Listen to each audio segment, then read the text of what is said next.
Hey guys, this is Steve Repsold from Slurv with Cash Game Cornerstones for the split slate on Thursday, April 28th. You know what? I absolutely hate this slate. It is like the worst slate that I've seen yet this year. And my best advice that I can give you guys, especially for cash games today, is don't play. And that's okay. I think that's an important lesson in DFS, that, we don't have to play every day. For the degenerates among us, there's always small dollar tournaments to take shots at, or large dollar tournaments. It's not a terrible tournament slate given how unpredictable it's probably going to be. There's not really a lot of safe options. So with that in mind, I'm going to get into the pitching. I'm going to do it, early slate and then late slate. And if you're one of the madmen playing all day, you can piece that together. So let's see. On the early slate, pitching-wise, it's ugly. We got Arrieta coming back to make his start that he was supposed to make yesterday, yesterday. And he, he's awesome. He's still the top play on the board. He's definitely the top play on the board now. He was the other night with aces and decent pitchers on the mound. We don't have a whole lot of those to speak of today.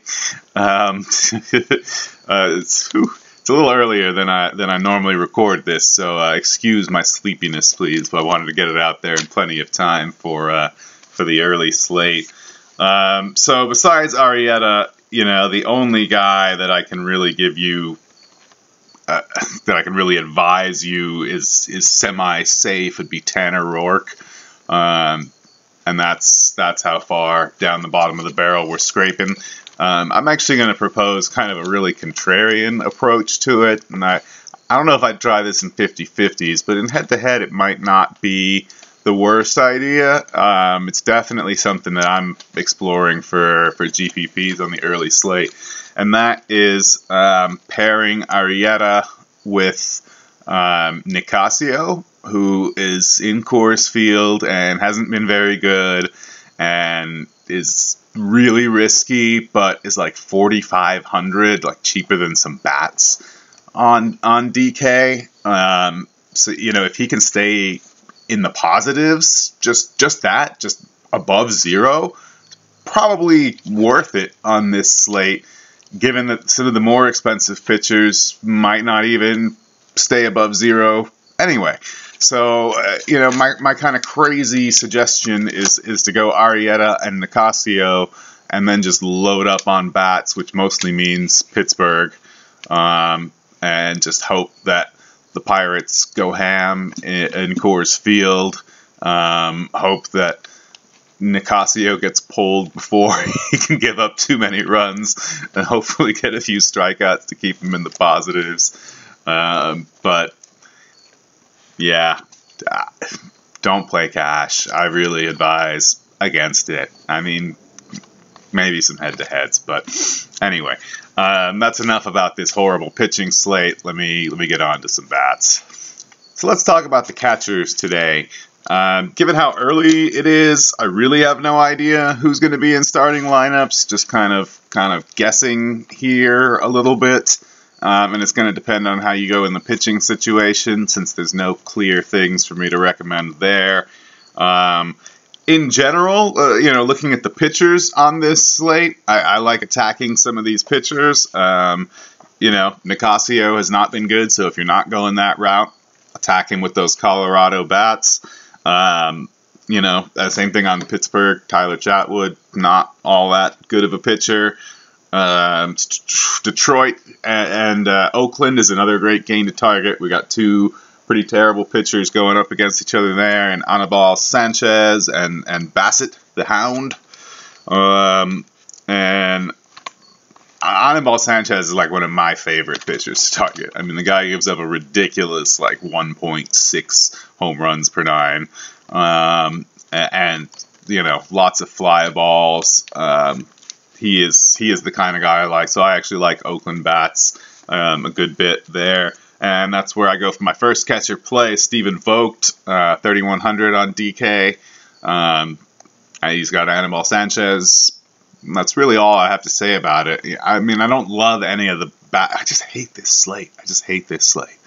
And then, of course, we got Cervelli at Coors Field, who's still 3,700 again.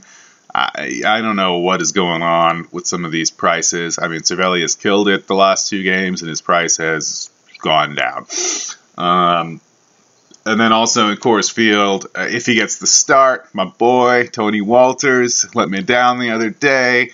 It's obviously kind of a punt play. He's 2,700. The guy's got the ability to steal bases and hit home runs, and it's Coors Field. And I'm sure the Rockies will have a high run total. It's early, so I don't have all of the Vegas info. But that's all I can say about catchers. First base is a little less ugly than catcher. You're going to hear a lot of the same themes. Coors Field guys, Ben Paulson, 3,400. If he gets the start against Nicasio, which he usually does against righties, I think he's a great option. You could put him in the outfield too. John Jaso, 3,800. Same story. Coors Field, bad pitcher. Mark Canha at 3,900. Man, 3,900? Yeah, okay. More expensive than the Coors Field guys somehow. But Oakland, Anibal Sanchez gives up lots of home runs. I don't mind him at all. Anthony Rizzo, you really can't go wrong there if you can fit him in. I mean, he's just awesome player. On my season-long team, and he's having a great season, so he's definitely on the board. And then if you are not going the Tanner Roark option, Ryan Howard at 3,500. Very limited sample size, but he's got decent record against Tanner Roark, so he could definitely do something for you. That's about it. I mean, better than catcher. We'll hang our hats on that. Second base is ugly position. Once again, we got Chris Coughlin. I still like him, even though he hasn't done much for me lately. And Anibal Sanchez, as mentioned, is bad. Tommy La Stella, if he gets the start, he should. He was slated to yesterday when the game was rained out.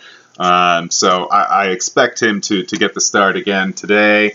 And then we got DJ LeMahieu, and he is the most expensive of them. Coughlin's 3K, and La Stella is 2.9, and LeMahieu's 3,900. So. He's way up there. He's probably my least favorite play of those 3. And also worth remembering that Coughlin and La Stella are both third base eligible too. So, you could play both of them even. Although there are some decent third base plays. Let me get on to that. So, third base. Can you guess who the top option is? You probably can. It's a guy very good at baseball named Nolan Arenado. He's also very expensive because DraftKings knows he's very good at baseball. So he's 5,300.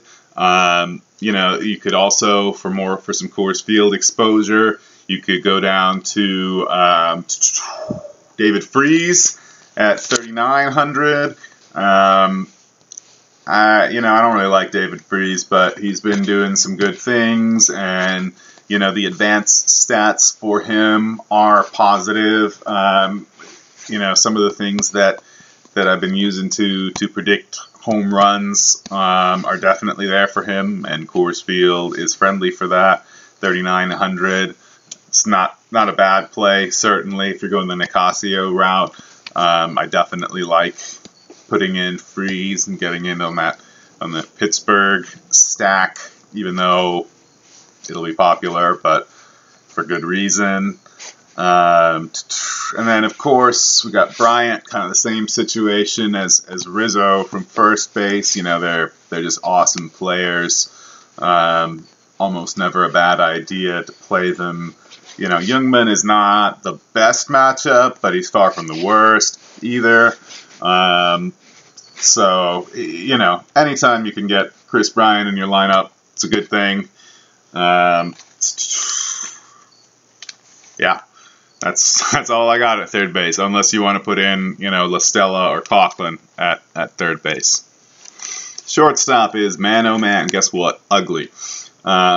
You know, I actually just said that this guy's not a great cash game option yesterday, although he did hit a home run in yesterday's contest. Trevor Story, you know, again, we all know the upside, but make sure you're aware of the downside that is nearly 40% strikeout rate. But that being said, shortstop is really barren in the early slate. So barren that the only other name I even wrote down is Addison Russell at 3,800 on DK. Story is 5,200, so you need some savings elsewhere for that, especially if you're going to try and play Arrieta, who I may not even mentioned earlier, is 13.8. You know, no surprise, he's really expensive. And yeah, that's it. Shortstop sucks. In the outfield, the first thing I just wrote down was Coors. You know, all those guys are in play. If you're going the Nicasio route, like I suggested, Marta and McCutcheon, I would definitely play. They're both expensive. They're both over 5K. But, you know, the upside is probably unmatched on the slate, except maybe by the Coors Field guy, by the Colorado, by the Rockies side of the game. But, you know, so if you're going the Nicasio route, you want to go all Pirates. Otherwise, the Rockies, I think, are a bit cheaper. You know, so you got Parra, who hit a home run last night, 4,200. If Brandon Barnes cracks the starting lineup, I really like him. His advanced stats on stuff like batted ball distance and hard hit percentage are up. I'd expect, you know, some power hits, some home runs coming from him soon.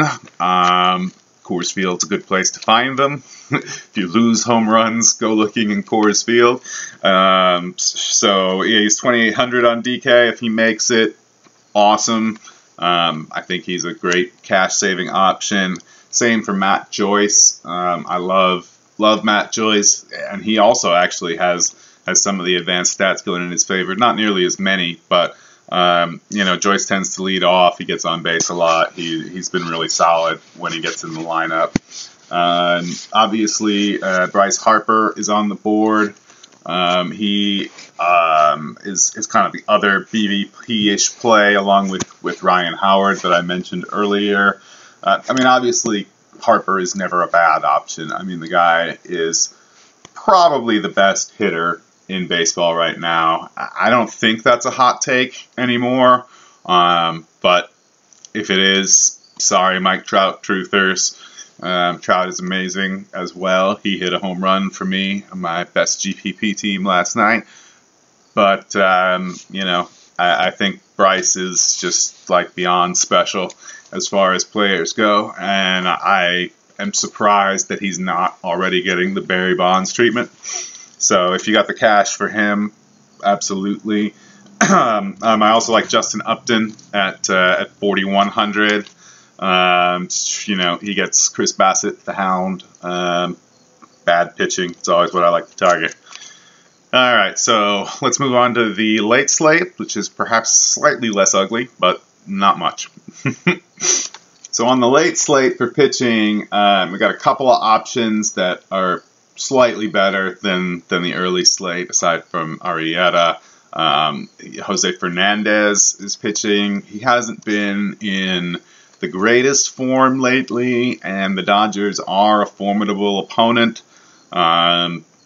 They're playing in Dodger Stadium, I'm pretty sure. And so that's, you know, he's 11.4. He's really expensive. it's just the lack of any really good options. If you are going to play cash, I think, well, either him or his opponent, Kenta Maeda. Guy's just been amazing. His price on DK, it's got to be like a $4,000 increase since the start of the season, and he's earned every penny of it. The Marlins have not been so great. I'm going to take that back, actually, because they've won the last 2 games despite Vegas favoring the Dodgers. They put up like 5 runs on Kershaw, so they have actually been pretty good the last couple of games. But in general, they're not the scariest hitting offense, except obviously Stanton and to a degree Yelich. Either way you want to go there. I think I like Dodgers bats a little bit better. So if you wanted to go with Kenta Maeda for that, I support that. The one other name I have written down at pitcher is Clay Buchholz. He's 8K on DK, and I think he's the only other semi-safe pitching option. If you can somehow fit them both in, I don't hate going Fernandez and Maeda on DK, because the win bonus of 4 points, while very nice, is not so significant. It's not like FanDuel 12 points. Even with their different scoring, that's still a significant difference. So don't hate that. Don't love it. It's a lot of money. I don't know where you're going to find that cash, but let's take a look at the bats and maybe we can find some of that. Catcher is predictably pretty ugly. If Chris Herman gets the start in Arizona, you probably gathered by now that I like him as a player. He's been really good in limited action so far. Obviously, there's some risk there, but I think that's mitigated by his salary being $2,700 and it being Arizona, and just all kinds of things. I think if he gets the start, he's a decent play. I don't think he will, though. I still like Wellington Castillo. Both of them have been hitting the ball really hard. Both of them have opportunity to go yard today. On the other options, Castillo's 3.2, so it's not quite as cheap as Herman, and I think he's just as boom or busty in terms of that. Molina, 3.7K. You could do worse. That's the best I can say. And then Matt Wieters. Part of this is I'm scraping the bottom of the barrel a little bit. Wieters, though, has some really nice history against Danks. And Danks is terrible, just terrible. He is another one of my favorite pitchers to target, along with Mr. Anibal Sanchez. Matt Wieters is a decent way to attack that. He's 3.5 on DK. You could do worse. Again, I feel so unsure recommending any of these bats because this slate is just bonkers. If you skipped ahead through the video, let me just remind you, I recommend not playing, especially not playing cash today. Some tournaments are fine. If you do play cash, really stick to head-to-heads because that mitigates so much risk. I have a video on Slurv about that, about why head-to-heads are, in my opinion, far superior to 50-50s and double-ups, so check that out. Anyway, moving on. First base in the late slate's one of the least ugly positions of the day. There's actually a few guys that I rather like. We'll start with David Ortiz. He had a really nice game for me. It really helped my cash. I had a bit of a Red Sox stack going. Oh yeah. While I'm on that note, I hope you played Dustin Pedroia yesterday. Pretty pleased with that pick since he had a double dong. 37 points on DK. That Red Sox stack did a lot of good things for me. Although it was only my Rockies stack that had a GPP victory. Some poor decisions in pitching. Man, Gio, what are you doing to me, Gio? Yeah. That didn't go so well. Scott Kazmir went about as well as Gio's too, just to, in case he didn't play the slate. So anyway, Ortiz had a really nice game. I like him here to continue that. Also Matt Adams. He's a guy who's been hitting the ball really hard. I think some big extra base hits are in the works for him.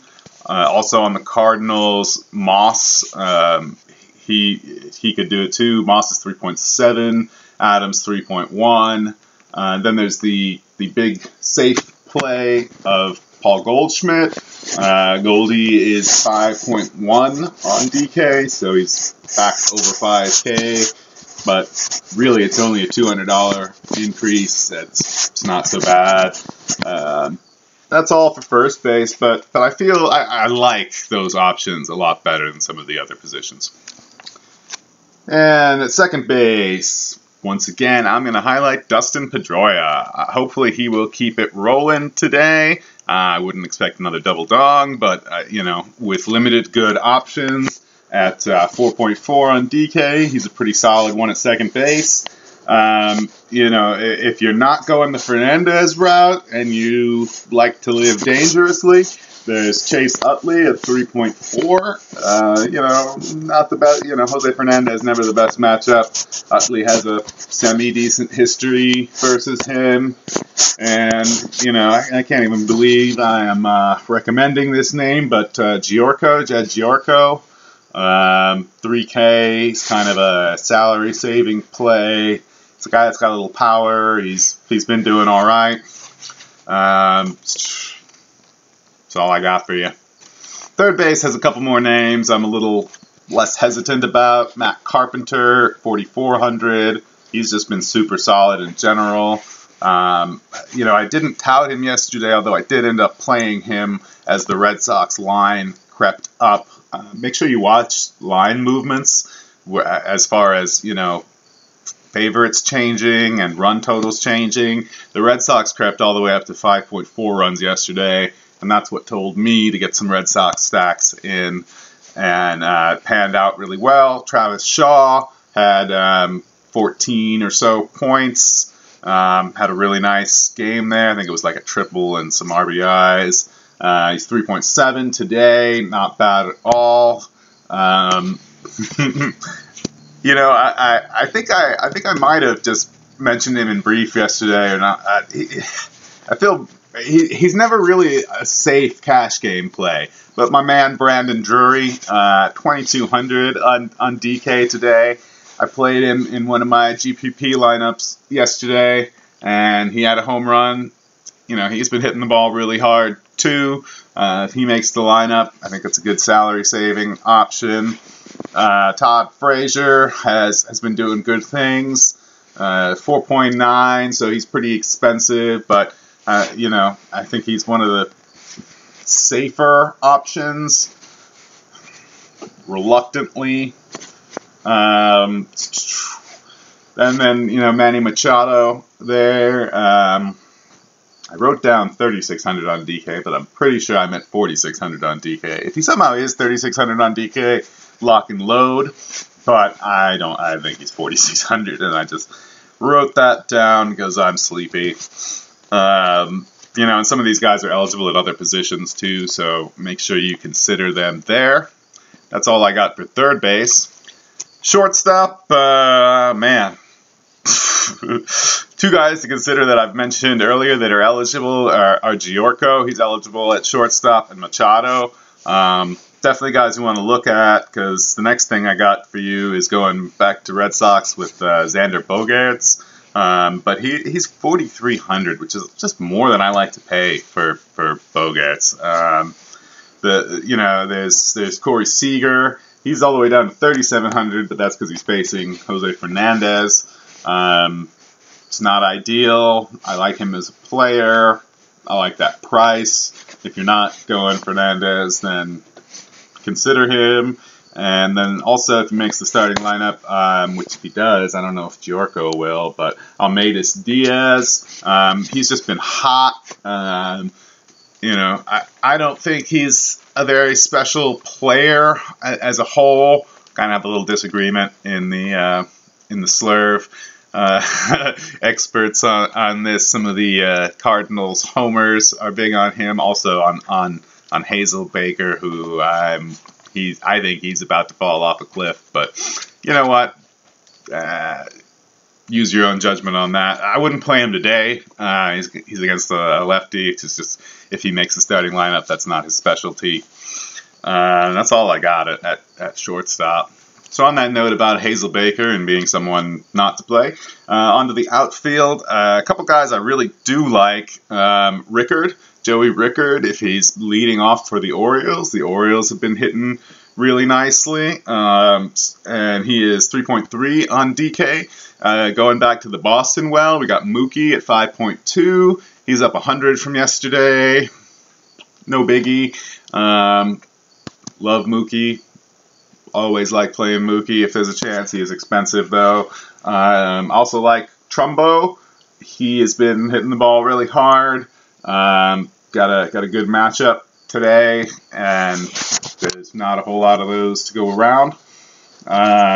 So he's good, 4.5. David Peralta didn't quite give me the game I was hoping for yesterday. I think he still hit either a double or RBI single somewhere 5-point neighborhood, so it wasn't terrible, but not what I wanted, certainly. But he's still 3.6 on DK. Arizona is just a launching pad. Weather super important for hitting. Hot weather, really good for hitting. Arizona, really friendly stadium. Oof. Peralta. And then Randall Grichuk. More kind of a I don't hate him play than I really like him. 3.9 on DK. And that's kind of it again. I kind of talked about my only BVP plays already, and that's Matt Wieters for the late slate. Once again, I just want to reiterate that, in my personal opinion, don't play this slate. Don't play cash on this slate. My final words of advice, don't fuck with the Jesus. And with that being said, I'm Steve Repsold from Slurve. This has been Cash Game Cornerstones for April 28th. And it's the early and late slates. If you're one of those crazy men playing the all day, you'll have to put it together. And if you are, come see us in the Slurve chat. I'll be glad to help you talk out how to combine the early and late slate advice that I gave you. It's free to sign up, free to be a member. It's just a wonderful kind of community where we hang out and talk about baseball and DFS and other fantasy sports too, PGA and stuff. So slurve.com, sign up, come see us. Steve Repsold from Slurve. Thanks, guys. Bye.